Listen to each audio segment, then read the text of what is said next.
ছাতা কেন ধরেছেন? আপনি হেঁটে যাচ্ছেন আর আমি গাড়ি নিয়ে কিভাবে আপনার আগে চলে যাই? তাছাড়া ওয়েদার প্রচন্ড প্রখর, এখানে তো প্রচুর রোদ স্যার। দেখুন, আপনি স্যার কাকে বলছেন আমি তো বুঝতে পারছি না। আপনি আমাকে চিনতে পারছেন না? দেখুন আলামিন সাহেব, আমি আপনাকে চিনতে পারিনি, সরি। আর হয়তো আপনি যাকে ভাবছেন আমি সে না। আমার উপর রাগ করেনি তো? ভাই, আপনি যান, আমাকে যেতে দিন। স্যার প্লিজ গাড়িতে চলুন। আমি তো তোমাকে বলেছিলাম একা আসতে। এমন কি গোপন কথা? আমিও শুনি, আমি তো নারীর মানুষ নই। আসলে এতদিন আমি তোমার থেকে একটা সত্য লুকিয়েছিলাম। তো? আমি আসলে সেই মানুষটা না যাকে তোমরা চেনো। মানে? আসলে আমার নিজের কোনো ব্যবসা নেই। কি? যে গাড়িতে তোমাদেরকে নিয়ে ঘুরেছি সেটাও আমার না, তাহলে কার ছিল? আমার বন্ধু। আমি জানতাম তোমার ভিতরে কিছু একটা গড়বড় আছে। আমিও বলেছিলাম। আমি ভেবেছিলাম সত্যটা বলার পরে তুমি আমার পাশে থাকবে। কি? পাশে থাকবো? আপু সিরিয়াসলি তুমি এই ছেলেকে বিশ্বাস করতে? আরে আমি তো ভেবেছিলাম বড়লোক পরিবারের কোনো একটা ছেলে। আর এখন দেখো। মিথ্যা বলেছি এটা ঠিক, ভালোবাসাটা সত্যি ছিল। ভালোবাসা? ও ভালোবাসার কথা বলছে। এখনকার যুগে ভালোবাসা বলতে কিছু হয়? তোমরা হাসছো কেন? কারণ তুমি স্বপ্ন দেখছো। তোমার নিজের অবস্থা কখনো আয়নায় দেখেছো? তুমি ভাবলে কি করে আমি তোমার মতো একটা ছেলের সাথে কষ্টে সারাটা জীবন পার করবো? তা আমি শুধুমাত্র চাই তুমি আমার পাশে থাকো, আর কিছু নয়। তোমার পাশে থেকে আমি কি পাবো? লিজা, আমি কষ্ট করব, আমি পরিশ্রম করব, আমি তোমার জন্য সবকিছু করতে পারি। আমাদের অবস্থার পরিবর্তন হবে, তুমি সুখে থাকতে পারবে। সবাই একই ডায়লগ দেয়, কিন্তু দিন শেষে কিছুই করতে পারে না। শোনো হিমেল, আমি তোমাকে একটা কথা বলি, আমি বড় স্বপ্ন দেখি। আমি গাড়িতে ঘুরতে চাই, বড় বাড়িতে থাকতে চাই, সম্মানের জীবন চাই। আর যদি না থাকে?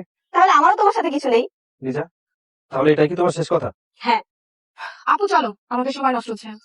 হ্যাঁ, এই ফকিরদের শব্দ শুনতেও ভালো লাগে না। চল। লিজা, আবার পেছন থেকে ডাকলে কেন? আমাকে হারালে না, ওর একটা মানুষকে হারালে যে তোমাকে সত্যিকারের ভালোবাসতো। আমার একটা মেয়েকে হারালে যাকে তুমি কোনোদিনও পেতে না। রূপসা যাবি? যাবো স্যার, ওঠেন। আর কত তোর? 100 টাকা। কি 100 টাকা? এই তোর রিক্সা কি বিমানে উড়ে এসেছে?